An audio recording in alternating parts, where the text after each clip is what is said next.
Hello, Salty Outdoorsman, out at the camp again here today. And we've got the day pack with us again. And I'm going to go over the day pack a little bit more in detail today. And I'm going to show you exactly what you need to have in the pack. And I'm going to go through and explain why you need to have these things. You know, we all basically have day packs. I think anybody that's into hiking or bushcrafting or camping, and even just a simple day hike. And these are the essential things that I believe that you need to have, nothing more and nothing less. This is kind of based around the 5 C's, and I'm going to expand on that a little bit, maybe go into 6 C's or 7 C's. So we're going to start off cutting tools. We've got a combustion device. We've got containers. We've got cover, and we've got cordage, and then we've got a few other things we'll move into after that. They may not be as essential as the first part of the list, but I believe you know, they're must-haves in your day pack. So let's start here with a cutting device. It's always good to have a nice knife, nice fixed blade knife, something very essential to have in your pack. That's very handy for everything you need, from building shelters, processing firewood, processing food. So you always want to have a good, solid, sturdy knife, something that you can depend on. I like to couple that with a folding saw. Doesn't matter what brand it is or anything like that, but as long as you have a nice folding saw, makes a nice pair together. You've got your fixed blade knife and a folding saw. It helps you process wood. If you get into a situation where you need to make a splint or make camp or something like that, a folding saw is a nice thing to have. Very small, compact, doesn't take up a lot of room. And then the next thing I would have in that category is multi-tool. And I think the combination of these 3 cutting tools here will help you accomplish just about anything that you need to accomplish. So a nice multi-tool, doesn't matter what brand it is or different gadgets that it has on there, but different things that'll help accompany these first 2 items. All right, and that's it for your cutting. Next, a nice fire kit, combustion. So I've got this little pouch here that I keep everything in, and inside of here I have a ferro rod, and you want to make sure that you have a nice solid sturdy ferro rod. This is a 1/2 inch by 5 inches long, and it's got a striker attached to it. I put this on here with some reflective paracord, that way the striker is always with it and you can't lose it. So nice ferro rod to help you start the fire. I've got a Bic lighter in there, and then also I've got a small pouch of some tinder. It's always nice to have a little bit of tinder with you. That way, you know, if you get into a situation where you need a fire quick, you don't have to rely on going out and trying to find something. So good things to have in here. I've got some birch bark, I have some cattails, and believe it or not, I have some dryer sheets in here because I find that they really help start the fire quick. They take a spark quickly. And you know, if you're out hiking and you see something along the way that looks like it's flammable, grab it and throw it in your little tinder pouch here, and that way you always have something at hand if you need it. And lastly, I have a couple waterproof matches in here and a couple other little fire starting things. So, you know, I see a lot of fire kits that are really elaborate and they have this, that, and everything. And basically, this is really what you need. You know, a nice ferrocerium rod, a Bic lighter, and maybe some waterproof matches, and like I said, very important to have some tinder with you. You know, the other things that you could have is a magnifying glass, but you know what, if you get into camp late, it's dark, or if it's cloudy out or rainy or whatever, you know, that's going to be useless. So, you know, these are the most valuable and at hand things to have. A Bic lighter is quick and easy, but you don't want to have just that, because if it fails, then you have nothing. So here you have a couple of backups. All right, so next off we have containers. I've got a couple water containers here, and when I'm on a day hike, you know, I start off with 2 of these full of water. This one is a larger Nalgene. I think that's a 1 liter, and then this one's a little bit smaller. It's easier to drink out of, but you know, that's enough water to keep you going for quite a while. And I've got the plastic Nalgene bottles here.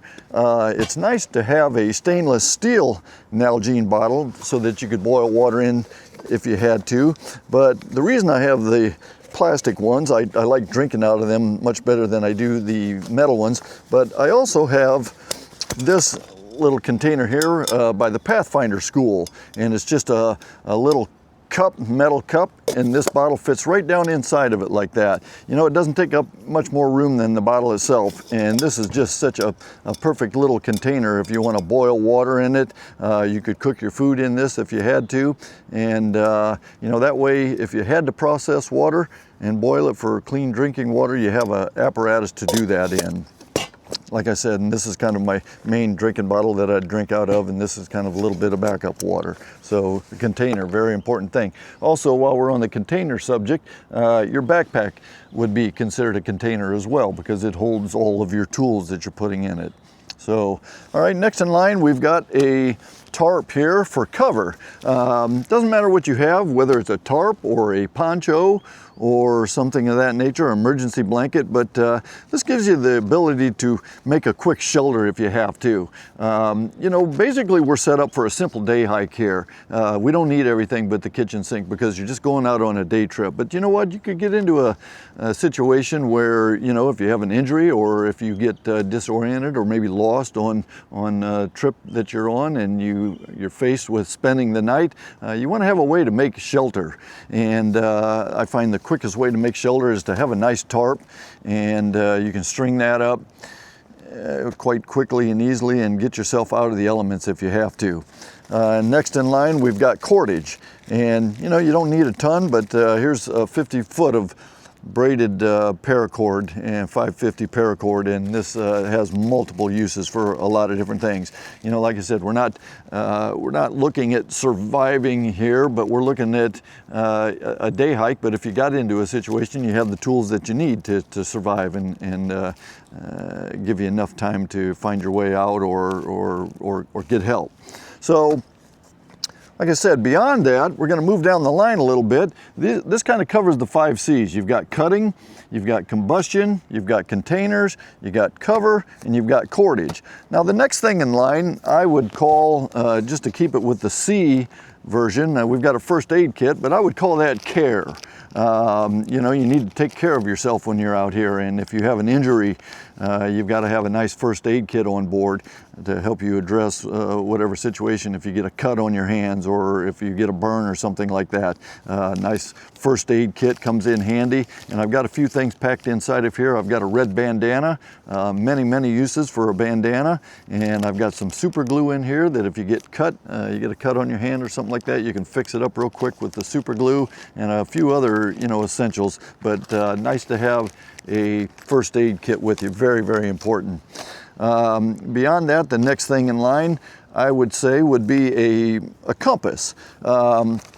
Very important when you're out on a hike, even a day hike, that you think you're just going to be out for a few hours. You know, you could get distracted, you could get disoriented and lose track of where you're at. So a very important thing to have is a nice compass, understand how to use it, and also a nice map or chart to keep it with the C's again.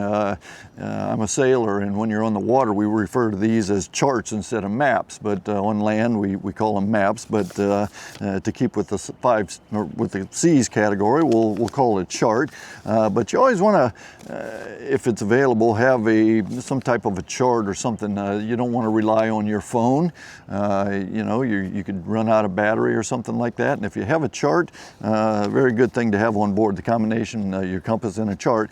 And one thing that I like to do when I'm out on a hike is I like to keep close attention to the chart, and I like to always know where I'm at. At any given time, I should be able to point to the map and tell you exactly where I'm at on this thing. That way I know where I'm at, I can keep track of my progress, and if I get into trouble, you know, I have a good idea where I'm at.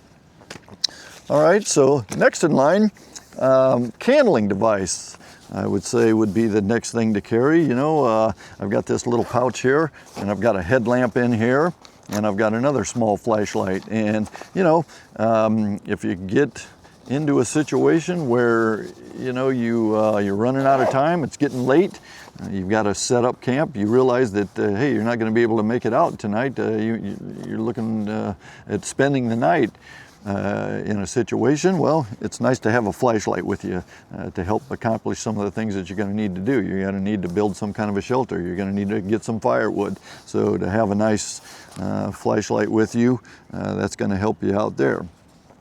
Now we're going to move into some things that I don't think are must-have things, but you should have.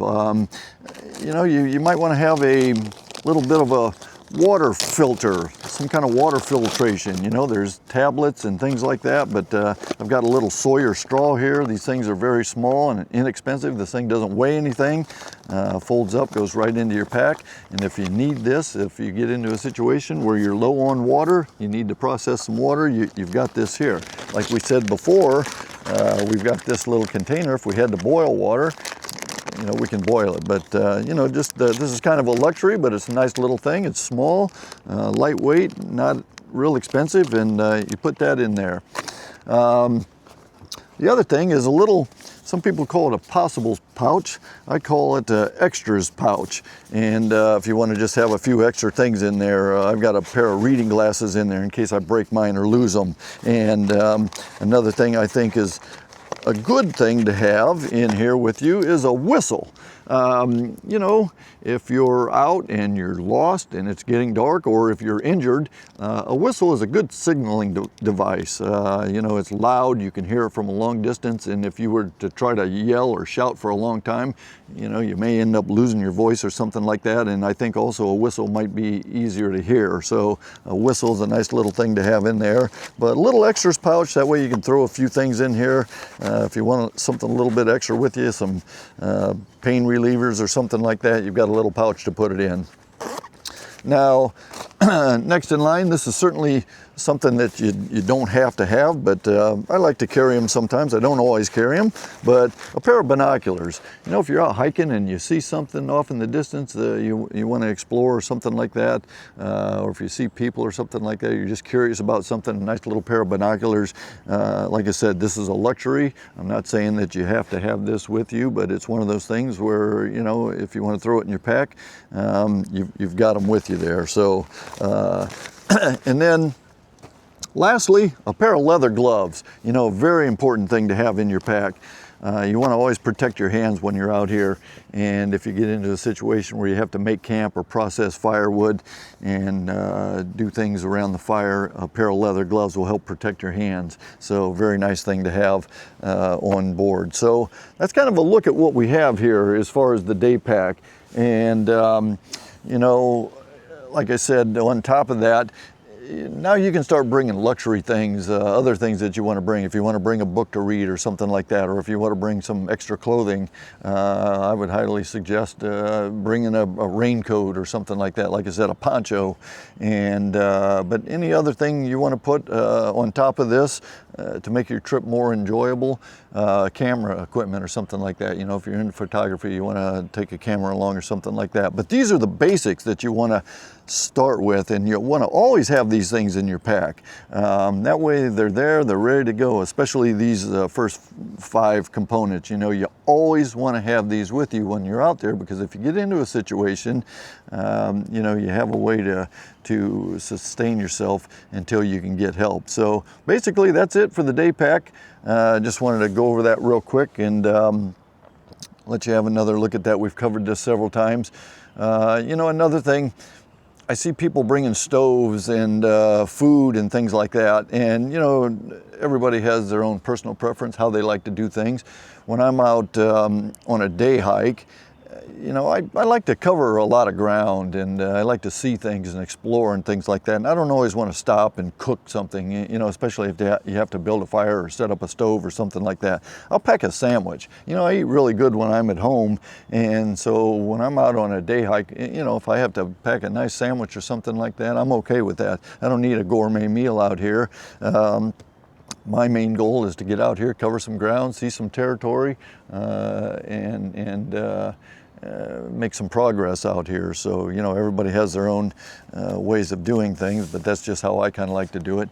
So again, there's a little recap on the day pack, and thanks for tuning in. If you like this, please like and subscribe, and I hope you enjoyed the content.